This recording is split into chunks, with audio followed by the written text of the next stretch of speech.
ഇങ്ങനെ ചെയ്തതുകൊണ്ട് അല്ലെങ്കിൽ പ്രധാനമന്ത്രിക്ക് ഒരു ബർത്ത്ഡേ വിഷ് ഇട്ടാൽ എനിക്ക് എന്തൊക്കെ നഷ്ടമുണ്ടോ ഞാൻ ചിന്തിക്കാറേയില്ല. ഇപ്പോൾ ചന്ദനം തൊട്ട് കഴിഞ്ഞാൽ നീ സംഖ്യ എന്ന് പറയും. എനിക്കറിയാം എൻ്റെ എത്രയോ ഫ്രണ്ട്സ് ഇങ്ങനെ എനിക്ക് സങ്കടം തോന്നിയിട്ടുണ്ട്. പിന്നെ അയോധ്യ ഒരു പ്രശ്നമായ ഒരു കാര്യമായിട്ട് എനിക്ക് തോന്നിയിട്ടില്ല. നമ്മൾ നിൽക്കുമ്പോൾ മാത്രം ഹിന്ദു നായകൻ, മുസ്ലിം അത് വെരി സാഡ്. ശത്രുക്കളുണ്ടോ? ഞാൻ നോക്കാറില്ല. ഞാൻ എൻ്റെ ശത്രു ആവാനുള്ള കാലിബറൊന്നും ഞാൻ ആർക്കും ഒന്നും കൊടുത്തിട്ടില്ല. ഞാൻ അങ്ങനെ കൊടുത്തിട്ടില്ല. ഡെഫിനറ്റ്ലി എനിക്ക് ഗേൾ ഫ്രണ്ട്സ് ഉണ്ടായിട്ടുണ്ട്. അപ്പോൾ ഇവരെല്ലാവരും എനിക്ക് മെസ്സേജ് അയച്ചിട്ടുണ്ടായിരുന്നു ഇങ്ങനത്തെ ഒരു സംഭവം വന്നപ്പോൾ. ഞാൻ പറഞ്ഞു അനുഭവിക്കുക തന്നെ, എന്താ പറയുക, നിങ്ങളുടെ പ്രാക്കാരിക്കും പറഞ്ഞു. കടുത്ത കമ്മ്യൂണിസ്റ്റാണ് മമ്മൂട്ടി. മമ്മൂട്ടി എന്തെങ്കിലും ഒരു അനിഷ്ടം കാണിക്കാറുണ്ടോ? ഇല്ല. രാഷ്ട്രീയ മോഹങ്ങളുണ്ടോ?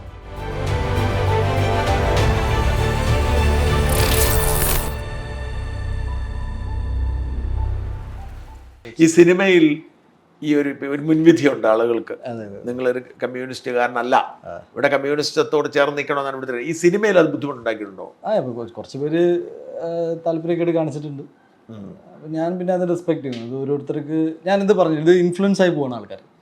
ദാറ്റ് ഈസ് ഇങ്ങനത്തെ ഒരു അതിന് വേണ്ടി ഇരുന്ന് ആൾക്കാർ സംസാരിച്ചുകൊണ്ടിരിക്കുമ്പോൾ ആയിപ്പോവും. എനിക്ക് അവരെ ആരോടും ദേഷ്യവും കുറ്റവും പറയാൻ പറ്റില്ല. അത് അങ്ങനെ ആയിപ്പോവും. അപ്പോൾ ഞാൻ സംസാരിക്കുന്നതും അതുകൊണ്ട് തന്നെയാണ്. ലൈക്ക് അങ്ങനെ ഒരു സ്ട്രെസ് അടിച്ച് നിൽക്കണം. ബിക്കോസ് ദൈവം സഹിച്ചിട്ട് എനിക്ക് ജോലി സംബന്ധമായ നഷ്ടങ്ങൾ ഉണ്ടാവുന്നൊന്നും അങ്ങനെയൊന്നുമില്ല. അല്ല, അതെൻ്റെ ചോദ്യം. ഇവിടെ പലപ്പോഴും സുരേഷ് ഗോപിക്ക് രാഷ്ട്രീയത്തിലേക്ക് സജീവമായി ഇറങ്ങിയ സിനിമ നഷ്ടപ്പെട്ടിട്ടുണ്ട്. എന്നോട് കൃഷ്ണകുമാർ പറഞ്ഞിട്ടുണ്ട് അദ്ദേഹത്തിന്റെ രാഷ്ട്രീയം കൊണ്ട്. പക്ഷെ അത്തരത്തിലൊരു ബുദ്ധിമുട്ടൊന്നും ഉണ്ടായിട്ടില്ല. ഞാൻ ചിന്തിക്കാറില്ല അങ്ങനെ. എനിക്ക് നഷ്ടങ്ങൾ, ഞാൻ പറഞ്ഞില്ലേ, ഒരു ചിന്തകൾക്ക് ഭയങ്കര കൺട്രോളുണ്ട്. അതെന്ന് വെച്ചാൽ ഇങ്ങനെ ചെയ്തതുകൊണ്ട് അല്ലെങ്കിൽ പ്രധാനമന്ത്രിക്ക് ഒരു ബർത്ത്ഡേ വിഷ് ഇട്ടാൽ എനിക്ക് എന്തൊക്കെ നഷ്ടമുണ്ടോ ഞാൻ ചിന്തിക്കാറേയില്ല. ഞാൻ ഇങ്ങനെ ഒരു പറഞ്ഞാൽ എന്താ, ഇപ്പോൾ ഈ ഇൻ്റർവ്യൂ കണ്ടിട്ട് എനിക്ക് എന്തായിരിക്കും എന്താ പ്രത്യാഘാതങ്ങൾ അല്ലെങ്കിൽ ഇതെന്താ, അങ്ങനെയൊന്നും നമുക്ക് ചിന്തയില്ല. അത് ലൈഫ് അങ്ങനെയല്ല ജീവിക്കേണ്ടത് എന്ന് വിശ്വസിക്കുന്ന ആളാണ് ഞാൻ. അപ്പോൾ ഞാൻ ചിലപ്പോൾ എൻ്റെ അച്ഛൻ എന്നെ പഠിപ്പിച്ചതായിരിക്കും, ഒരിക്കലും ക്ലാസ് എടുത്തിട്ടില്ല, കണ്ടുപഠിച്ച ചില കാര്യങ്ങളുണ്ട്. ഞാൻ എപ്പോഴും വിശ്വസിക്കുന്നത് സ്കൂളിൽ പഠിച്ച ചില കാര്യങ്ങൾ ഞാൻ എപ്പോഴും ഫോളോ ചെയ്യാറുണ്ട്. No matter if you are single അല്ലെങ്കിൽ ഒറ്റയ്ക്കാണെങ്കിലും നിങ്ങളുടെ ഭാഗത്ത് ശരിയുണ്ടെങ്കിൽ നിങ്ങൾ അങ്ങനെ തന്നെ നിൽക്കണം. മലയാളത്തിലെ ഏറ്റവും വലിയ നടനായ മോഹൻലാലിന് പോലും തൻ്റെ രാഷ്ട്രീയ നിലപാടിൽ ഉറച്ചു നിൽക്കാൻ പറ്റുന്നില്ല.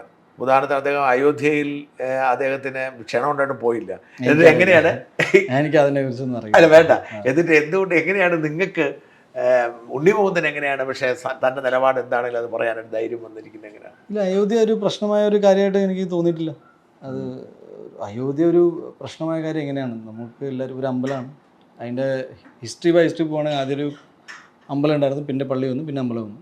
ഇതാണ് ഇതിൽ ചില കാര്യങ്ങൾ നമ്മൾ കേൾക്കുന്നതും കാണുന്നതനുസരിച്ച് ശരിയാണ്. ഒരു പള്ളി പൊളിച്ച് അതെങ്ങനെ പോയി എന്നൊക്കെ പറയുമ്പോൾ ഡെഫിനറ്റ്ലി വിഷമം ഉണ്ടാവും, ഡെഫിനറ്റ്ലി.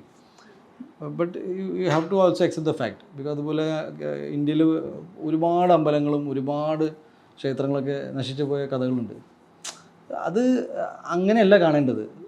ഒരു കമ്മ്യൂണിറ്റി കൃത്യമായിട്ട് അത് ഫോളോ ചെയ്തു, കേസ് നടന്നു, വിധി വന്നു, പിന്നെ അത് അക്സെപ്റ്റ് ചെയ്ത് മുന്നോട്ട് പോകുക എന്നല്ലാതെ അതുകൊണ്ട് നിങ്ങൾ മോശക്കാരനായി, നിങ്ങൾ അയോധ്യ പോയി കഴിഞ്ഞാൽ നിങ്ങൾ ഇനി ചീത്ത വ്യക്തിയാണെന്ന് ഞാൻ വിശ്വസിക്കുന്നില്ല. അത് അക്സെപ്റ്റ് ചെയ്യണം. അതൊരു റിയാലിറ്റിയാണ് നമ്മുടെ ലൈഫിൽ. കടുത്ത കമ്മ്യൂണിസ്റ്റാണ് മമ്മൂട്ടി. മമ്മൂട്ടി എന്തെങ്കിലും ഒരു അനിഷ്ടം കാണിക്കാറുണ്ടോ? ഇല്ല. അയ്യോ, അങ്ങനെയൊന്നും ഉണ്ടായിട്ടില്ല ഒരിക്കലും. ഞാനങ്ങനെ ചിന്തിച്ചില്ല. ഡെഫിനറ്റ്ലി ആവണമെന്നില്ല. ഞങ്ങൾ തമാശകൾ പറഞ്ഞ് ചിരിക്കാൻ രാഷ്ട്രീയം പറയാറില്ലേ?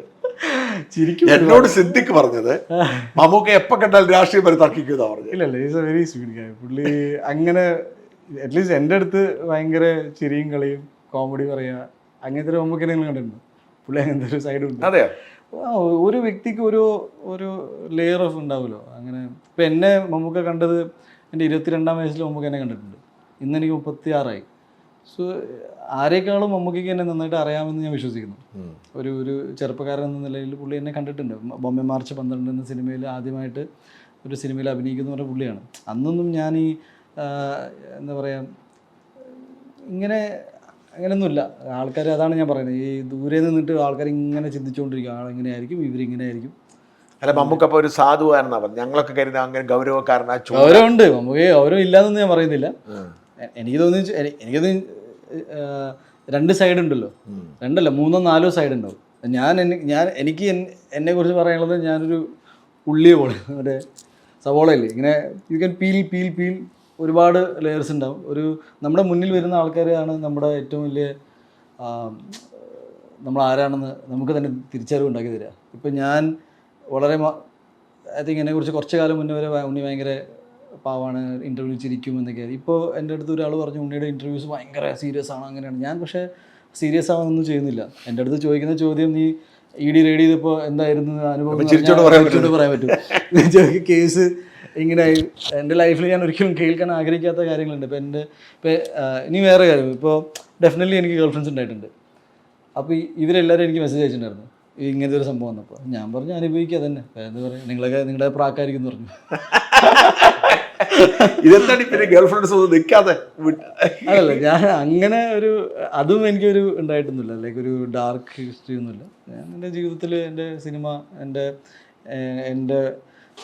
ഐ ജസ്റ്റ് ഫീൽ ദാറ്റ് ഞാൻ കുറച്ചും കൂടി റെസ്പോൺസിബിളായിട്ട് ചില കാര്യങ്ങൾ ചെയ്യുന്ന ആളാണ്. കല്യാണത്തെക്കുറിച്ച് ആലോചനയില്ല ഇപ്പോഴും? അതൊക്കെ നടക്കേണ്ട സമയത്ത് നടക്കും. ഞാൻ പറഞ്ഞില്ല, ഇപ്പോൾ പഠിത്തം ഒരു സമയത്ത് ചെയ്യേണ്ടതാണ്, ആ സമയത്ത് നടക്കും. കല്യാണം, ഇതെല്ലാം ഒരു ഓർഗാനിക്കലി ലൈഫിൽ എത്തിച്ചേരുമെന്ന് വിശ്വസിക്കുന്ന ആളാണ് ഞാൻ. വളരെ ശുഭാപ്തി വിശ്വാസത്തോടെ, ഇനിയിപ്പോൾ അത് ഇല്ലെങ്കിലും അങ്ങനെ ഒരു ഡാമേജ് ഉണ്ടായെന്ന് ഞാൻ വിശ്വസിക്കില്ല. നടന്നാലും ആ സമയത്ത് നടന്നു വിചാരിക്കും. മോഹൻലാലുമായിട്ട് വളരെ അടുത്ത ബന്ധമുണ്ടോ? എന്നുവെച്ചാൽ ലാൽസാനെ കാണാൻ പറ്റും, ഞാൻ ആരും വിളിക്കാറൊന്നുമില്ല. ഞാൻ ഇപ്പോഴും എനിക്ക് സൂപ്പർ സ്റ്റാർ അല്ലല്ല, അതല്ല, ഞാൻ 10 സിനിമയിൽ അഭിനയിച്ചതിൻ്റെ പേരിൽ എനിക്ക് മമ്മൂക്കിനെയോ ലാലേട്ടനെയോ വിളിക്കാമെന്ന് എനിക്ക് അങ്ങനത്തെ ഒരു ലൈസൻസ് കൊടുത്തിട്ടില്ല. അവരിപ്പോഴും ഒരുപാട് ഉന്നത പൊസിഷനിൽ നിൽക്കുന്ന ആൾക്കാരാണ്. എൻ്റെയൊക്കെ ഭാഗ്യമാണ്, മമ്മൂക്ക് എന്നെ കാണുമ്പോൾ എന്നെ തിരിച്ചറിയുന്നുണ്ട്, എന്നോട് സംസാരിക്കുന്നുണ്ട്. ലാൽ സാറെ കാണുമ്പോൾ ഹായ് എന്ന് പറയുന്നത്. I like to keep them. ഞാൻ അവരെ ഭയങ്കര വേറെ തലത്തിൽ കാണുന്നതാണ്. ബിക്കോസ് ഇപ്പോൾ ഈ ഫാൻ ഫൈറ്റിൻ്റെ പുറത്ത് ഇവരെ കളിയാക്കി സംസാരിക്കുമ്പോൾ, ഒരു സിനിമ വരുമ്പോൾ അങ്ങോട്ടും ഇങ്ങോട്ടും അടിയും അങ്ങനെയൊന്നുമല്ല നിങ്ങളുടെ നാട്ടിലെ ലെജൻസിനെ ട്രീറ്റ് ചെയ്യേണ്ടത്. 400 സിനിമകൾ ചെയ്ത ഒരാൾക്ക് അയാൾക്ക് അഭിനയം അറിയോ, അല്ലെങ്കിൽ അയാളുടെ മുഖത്തിലെ ഭാവങ്ങൾ വരുന്നില്ല എന്നൊക്കെ ഞാൻ റിവ്യൂസിൽ വായിക്കുമ്പോൾ എനിക്ക് പുച്ഛമാണ് തോന്നുന്നത് എല്ലാവരോടും. എന്ന് വെച്ചാൽ ആ സിനിമയ്ക്കകത്തൊക്കെ ചില സിനിമ തോന്നിയിട്ടായിരിക്കത്തില്ല ആളുകൾ. ഇല്ല, ആ തെറ്റായ തോന്നലാണ്. അതായത് ഒരാൾ ഇവോൾവ് ആയിക്കൊണ്ടിരിക്കുകയാണ്. ഇയാൾ ഇങ്ങനെ തന്നെ അഭിനയിച്ചുകൊണ്ടിരിക്കണമെന്നൊന്നും അങ്ങനെ വാശി പിടിക്കാൻ പാടില്ല. അത് ഒരാൾക്ക് പല അനുഭവങ്ങളുണ്ട്. പിന്നെ ആർട്ട് ഒരു സബ്ജക്റ്റീവ് മാറ്ററാണ്. ആർക്കും അങ്ങനെ ജഡ്ജ്മെൻ്റലായിട്ട് ഇൻസെൻസിറ്റീവായിട്ട് സംസാരിക്കാനേ പാടില്ല. ഞാൻ വിശ്വസിക്കുന്നത് സിനിമാ നടന്മാരും ടെക്നീഷ്യൻസ് അല്ലെങ്കിൽ ക്രിയേറ്റീവ് ഫീൽഡിൽ നിൽക്കുന്ന ആരാണെങ്കിലും ഒരു പൊടിക്ക് സെൻസിറ്റീവാണ്, പെട്ടെന്ന് വിഷമവും. എനിക്കങ്ങനെ തോന്നിയിട്ടുണ്ട്. അതുകൊണ്ട് തന്നെ I just feel that you can be ഒരു ക്രിറ്റിസിസം നല്ലതാണ്. ബിക്കോസ് അതിലൂടെയാണ് വളർച്ച ഉണ്ടാവുക. ഒരാൾ ക്രിട്ടിസൈസ് ചെയ്യുന്നു, constructive criticism is always good. പക്ഷേ നിങ്ങൾ അഭിനയം നിർത്തണം, ഇയാൾ എങ്ങനെയാണ്, ലാൽ സാറിൻ്റെ ഇത്രയും ബോഡി ഷേമിങ് ഫേസ് ചെയ്ത വേറെ നടൻ, അതും നമ്മുടെ ഏറ്റവും ഫേവറേറ്റ് ആക്ടർ, അങ്ങനെയൊക്കെ ഒരുപാട് കാര്യങ്ങൾ. ഇപ്പോൾ ഒരു ഫോട്ടോ വരും, ആ ഫോട്ടോ മോർഫ് ചെയ്തിട്ട് അത് കുറച്ച് കാലം നടത്തും, ഫാൻ ഫൈറ്റ് ഉണ്ടാവും. കഷണ്ടി ആയിട്ടുള്ള പടം, ഐ മീൻ കഷണ്ടി എല്ലാവർക്കും വരുമല്ലോ, അല്ലെങ്കിൽ എന്താ പറയുക, വാട്ട് എവർ ഇറ്റ് ഈസ്. ഞാൻ പറയുമ്പോൾ വണ്ണം കൂടിയെന്ന് വെച്ചോ, വണ്ണം കൂടിയ എന്താ പ്രശ്നം? ഈ പൊളിറ്റിക്കൽ കറക്റ്റ്നെസ്സും ഇതൊക്കെ പുസ്തകങ്ങളിൽ മാത്രമേ ഉള്ളൂ, ഇംപ്ലൈ ചെയ്യാൻ ആർക്കും അറിയില്ല. ഈ പറച്ചിൽ ഒരുപാട് നമുക്ക് പറയാം, പക്ഷെ നിങ്ങൾക്ക് ഇത് പ്രാക്ടീസ് ചെയ്യാൻ പറ്റും. ഞാൻ തുടക്കത്തിൽ പറഞ്ഞത് ഒരു ആർമി ഓഫീസറിന്, ആരാണ് ആർമി ഓഫീസറിന് ആ ഒരു വില കൊടുക്കുന്നത്? ഞാൻ ഇവിടെ കേട്ട വാർത്തകളുണ്ട്, നിങ്ങൾ ശമ്പളം മേടിച്ചിട്ടില്ല ചെയ്ത്, പിന്നെ എന്തിനാണ് ഇത്രയും ശമ്പളം മേടിച്ചത്? നിങ്ങൾക്ക് ബോർഡറിൽ പോയി സിയാച്ചിനിൽ നിങ്ങൾ നിൽക്കാൻ പറ്റില്ല. യു കാൺട്ട്, നോർമൽ ട്രെയിനിങ് അല്ല. ഇന്ത്യയിൽ, അതായത് ലോകത്ത് തന്നെ ഏറ്റവും ടഫ് ട്രെയിനിങ് നമ്മുടെ ആർമിയിലാണ് നടത്തുന്നത്. സോ ലോട്ട് ഓഫ് തിങ്സ് നമ്മൾ ഈ സംസാരിച്ച് പോകുമ്പോൾ മേ ബി ഓൺലൈൻ സ്പേസിൽ നമുക്ക് ആർക്കും എന്തോ ആവും, ഫ്രീഡം ഓഫ് സ്പീച്ച് ഉണ്ട്. അപ്പോൾ let keep some dignity intact. ഇപ്പോൾ ചില ആൾക്കാർ സംസാരിക്കും, എല്ലാവരും ഒന്നുമില്ല. ഇപ്പോൾ റാൻഡം ആയിട്ടുള്ള ഒരാൾ പറഞ്ഞെന്ന് വെച്ചാൽ ഒന്നുമില്ല. പക്ഷേ ഒരു റീച്ച് അല്ലെങ്കിൽ ഒരു പൊട്ടൻഷ്യൽ ഉണ്ട്. അതായത് 10 ലക്ഷം പേര് നിങ്ങളുടെ വീഡിയോസ് കാണുന്നത്. U should be responsible. ആ റെസ്പോൺസിബിലിറ്റി നമ്മൾ ഒരു ഉണ്ണിമൂന്നൻ വന്ന് പറഞ്ഞിട്ട് നിങ്ങൾ അറിയേണ്ട കാര്യമില്ല. നിങ്ങൾ അത് ഉണ്ടായിരിക്കണം. ഇനി ഇല്ലെങ്കിലും എനിക്ക് വിഷയമില്ല. ബിക്കോസ് ഞാൻ മനസ്സിലാക്കുന്നത് എൻ്റെ സിനിമകളാണെങ്കിലും അതിൽ ഇന്നൊരു ആംഗിൾ ഉണ്ടെന്ന്. ബിക്കോസ് ജയഗണേഷ് എന്ന സിനിമ ഏപ്രിൽ 11-ാം തീയതിയാണ് റിലീസാകാൻ പോകുന്നത്. ജനുവരി 1-ാം തീയതി ഒരു സിനിമാ ഗ്രൂപ്പാണെന്ന് പറയപ്പെടുന്ന ഒരു ഗ്രൂപ്പിൽ ഒരു പൊളിറ്റിക്കൽ ചർച്ച നടക്കുക. അപ്പോൾ ഞാനത് പറഞ്ഞു, അപ്പോൾ ഈ ഒരു വലിയ ഗ്രൂപ്പാണ്, ഈ ഗ്രൂപ്പിന് ഇത്തരം ലൈസൻസ് ആരാണ് കൊടുക്കുന്നത്? അപ്പോൾ ഈ ഒരു സിനിമാ ഗ്രൂപ്പിൻ്റെ പുറമെ ഇവിടെ വേറെ എന്തെങ്കിലും നടക്കുന്നുണ്ടോ? അപ്പോൾ ഞാനിത് ചൂണ്ടിക്കാണിക്കുന്ന റീസൺ എന്ന് വെച്ചാൽ ഇതെൻ്റെ സിനിമയും എൻ്റെ സിനിമ ഉണ്ടാക്കാൻ വേണ്ടി ഒരു 150 ടെക്നീഷ്യൻസിനെ ബാധിക്കുന്ന കാര്യമായതുകൊണ്ടാണ്. 150 ടെക്നീഷ്യൻസ് എന്ന് വെച്ചാൽ ഒരു വീട്ടിൽ 2 ആൾ വെച്ചുള്ള 300 പേരെ ബാധിക്കുന്ന കാര്യമുണ്ട്. ഈ സിനിമ എടുക്കാൻ ഒരു 10-12 കോടി ചിലവാക്കിയിട്ടുണ്ട്. നേരെ ഇത് everything is at stake. Because ഒരു റാൻഡം ഒരു സ്പേസിൽ ഈ വാർത്ത ഇപ്പോൾ എനിക്ക് തോന്നുന്നു ഒരു ബില്ല് പാസ്സാകുന്നുണ്ട്. ഐ തിങ്ക് ഒരു കോടതി കേസ് നടക്കുന്നുണ്ട് അല്ലേ? ഇത് അമിക്കസ് ക്യൂറി ഒരു റിപ്പോർട്ട് കൊടുത്തിട്ടുണ്ട്. റിവ്യൂവിനെതിരെ ഫൈനലായിട്ടില്ല. ഇറ്റ്സ് എ വെരി അത് ഇപ്പോൾ ഡിജിറ്റൽ സ്പേസിൽ സെൻസറിങ് മസ്റ്റാണെന്ന് തോന്നി പോകുന്നുണ്ട്. That is A freedom of speech is fine. I mean ഞാനതിനെ അഡ്വക്കേറ്റ് ചെയ്യുന്ന ആളാണ്. പക്ഷേ ഒരാളെ ക്രിട്ടിസൈസ് ചെയ്തിട്ട് അയാൾക്ക് ഇനി ഞാൻ ഈ ജോലി തന്നെ ഉപേക്ഷിക്കാം എന്ന് ലെവലിലെത്തിക്കുന്നതാണോ ക്രിറ്റിസിസം? ഞാനിനി ഈ പരിപാടിക്ക് ഇല്ല കേട്ടോ, ഞാൻ ഈ സിനിമ എടുക്കുന്നില്ല, അങ്ങനെയല്ലല്ലോ. ഒരാളെ പ്രോത്സാഹിപ്പിക്കുക എന്ന് പറയുന്നത് എന്താ? ക്രിറ്റിസൈസ് ചെയ്യാനാണ്. അത് നല്ല രീതിയിലും ആവും, മോശമായിട്ടും ആവും. പക്ഷേ അത് ഈ പറയുന്ന ആൾക്കാർ മെയിൻറ്റെയിൻ ചെയ്യേണ്ട ചില ബേസിക് ഒരു സ്റ്റാൻഡേർഡ് ഉണ്ട്. അത് വിട്ട് സിനിമാ മേഖലയിലെ സൗഹൃദങ്ങൾ എങ്ങനെ? എനിക്ക് എല്ലാവരുമായിട്ട് നല്ല എൻ്റെ ഭാഗത്തു നിന്ന് നല്ല പോസിറ്റീവായ സൗഹൃദങ്ങൾ. ശത്രുക്കളുണ്ടോ? ഞാൻ നോക്കാമല്ലോ. ഞാൻ എൻ്റെ ശത്രു ആവാനുള്ള കാലിബറൊന്നും ഞാൻ ആർക്കും അങ്ങനെ കൊടുത്തിട്ടില്ല. ഞാൻ അങ്ങനെ കൊടുത്തിട്ടില്ല. അങ്ങനെയൊന്നും നിങ്ങൾ എൻ്റെ ശത്രുവാണെന്ന് പറയാനുള്ള മാത്രമൊന്നും അങ്ങനത്തെ ഒരു മേഖലയിലല്ല ഞാനത് വിശ്വസിക്കുന്നില്ല. അത് ഒരു സിനിമ എടുക്കുന്നു, വിജയ പരാജയങ്ങൾ അത്രേ ഉള്ളൂ. അതിൻ്റെ മുകളിൽ ആർക്കും അങ്ങനെ ഒരു റോളൊന്നുമില്ല. രാഷ്ട്രീയ മോഹങ്ങളുണ്ടോ? കേട്ടാ അങ്ങനെയൊന്നും ചിന്തിച്ചിട്ടില്ല. പ്ലാനില്ല, ഇപ്പം ഇല്ല. ഭാവിയിൽ വേണമെങ്കിലാവാം. ഭാവിയെക്കുറിച്ച് നമുക്കൊന്നും പറയാൻ പറ്റില്ല. ഭാവിയെക്കുറിച്ച് ആർക്കും എന്ത് പറയാൻ? ഞാൻ ഭാവിയെക്കുറിച്ച് സംസാരിക്കുന്ന പറഞ്ഞാൽ ശ്രീനിവാസൻ ചേട്ടൻ എഴുതിയിട്ടുണ്ടായിരുന്നു, ദൈവത്തിനോട് തമാശ പറയുന്ന പോലെ. അങ്ങനെ ഒരു നല്ല ഒരു ഡയലോഗ് ഉണ്ടായിരുന്നു പുള്ളിയുടെ ഏതോ പുസ്തകത്തിലോ. ഭാവിയെക്കുറിച്ച് ഇപ്പം എന്ത് പറയാം? ഈ തെരഞ്ഞെടുപ്പിൽ പ്രചരണ രംഗത്തൊന്നും ഇറങ്ങുന്നില്ല, സുഹൃത്തുക്കൾക്ക് വേണ്ടി പോലും ഇല്ല. ഏറ്റവും ബെസ്റ്റ് കാൻഡിഡേറ്റ് വിജയിക്കട്ടെ. അത് ഈ രാജ്യത്തിന് വേണ്ടി ആർക്കാണ് ഏറ്റവും നല്ല രീതിയിൽ ഒരു പ്രവർത്തനം നടത്താൻ പറ്റാവുന്ന ഒരു കോൺഫിഡൻസ് ഉണ്ടെങ്കിൽ അവർ വിജയിക്കട്ടെ. അതെല്ലാവർക്കും ബിക്കോസ് ഞാൻ ആർക്കും വേണ്ടി സുഹൃത്തുക്കൾ സുരേഷ് ഗോപിക്ക് വേണ്ടി അങ്ങനെ ആർക്കും വേണ്ടി ഇതുവരെ അങ്ങനെ പ്രചാരണത്തിന് ഇറങ്ങിയിട്ടില്ല. എൻ്റെ ആവശ്യം അവർക്കില്ല എന്നാണ് ഞാൻ വിശ്വസിക്കുന്നത്. ആർക്കും അതിൻ്റെ ആവശ്യമൊന്നുമില്ല. ബിക്കോസ് ഒരു പൊളിറ്റിക്കൽ സെറ്റപ്പ് തന്നെ വേറെ. എനിക്ക് പൊളിറ്റീഷ്യൻസിനോട് ഭയങ്കര ബഹുമാനം മര്യാദയുണ്ട്. ഏത് കമ്മ്യൂണിസ്റ്റ് പാർട്ടി ആണെങ്കിലും കോൺഗ്രസ് ആണെങ്കിലും BJP ആണെങ്കിലും ആരാണെങ്കിലും. ബിക്കോസ് ഈ രാജ്യത്തിന് വേണ്ടി ചില കാര്യങ്ങൾ ചെയ്യുന്നത് അത്ര നിസ്സാര കാര്യങ്ങളല്ല. നമ്മൾ ഈ I won't be a politician എന്ന് പറയുന്ന ആൾക്കാർ ചുരുക്കമാണ് ഇവിടെ. എനിക്കൊരു ഫാർമർ ആവണമെന്നോ എനിക്കൊരു ആർമി ഓഫീസർ ആവണമെന്ന് പിന്നെയും പറയുന്നുണ്ട്. ബിക്കോസ് അവിടെ ഗവൺമെൻറ് ജോലി എന്ന രീതിയിൽ കണ്ടിട്ട് കുറേ പേര് പോകുന്നുണ്ട്. പക്ഷേ ഫാമറാണ്, പൊളിറ്റീഷ്യൻ ആണെന്ന് ആസ്പിറേഷൻ്റെ ഭാഗത്ത് നിന്നൊരു കരിയർ ഓപ്ഷനൊന്നുമല്ല. അപ്പോൾ ഏതെങ്കിലും ഒരു പോയിന്റിൽ ഇവരെല്ലാവരും ഈ രാജ്യം നന്നാവണമെന്ന് ആഗ്രഹിക്കുന്ന ആൾക്കാരാണ് എന്ന് ഞാൻ വിശ്വസിക്കുന്നു. അങ്ങനെ വിശ്വസിക്കാനാണ് ഞാൻ ആഗ്രഹിക്കുന്നത്. പിന്നെ ഐഡിയോളജിക്കൽ ഡിഫറൻസസ് ഉണ്ട് എല്ലാവർക്കും. ഈ രാജ്യം ഇങ്ങനെ പോയാലാണ് നന്നാവുള്ളൂ എന്ന് വിശ്വസിക്കുന്ന ഒരു ഈ തെരഞ്ഞെടുപ്പിൽ കേരളത്തിൽ 2 സിനിമാ താരങ്ങൾ മത്സരിക്കുന്നുണ്ട്. സുരേഷ് ഗോപിയും